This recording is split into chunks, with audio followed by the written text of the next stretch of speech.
Haj ljudi!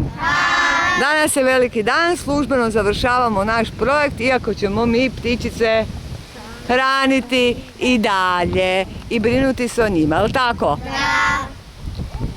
Dobro, što smo napisali na poruke, to smo već rekli prije. Sada će naša voditeljica projekta pustiti u zrak. Deo, dođi ipak k meni, da ja probam uloviti koji balon u zraku, ali mi to neće uspjeti.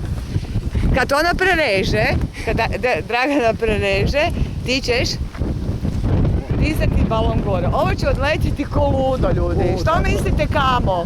U Australiju? U Ameriku. Gledajte me, nekako ide prema Varaždinu ko da leti. Sjeverni pol. Dragana, kreni, voditeljice.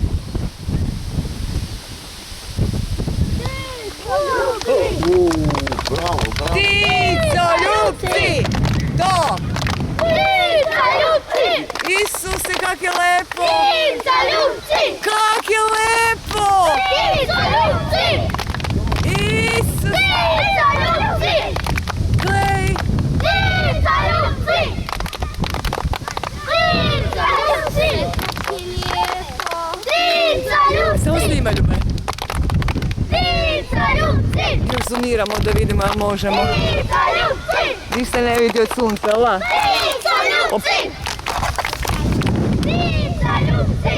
A još glasnije! Ptica ljubci! To! Ptica ljubci! Ptica ljubci!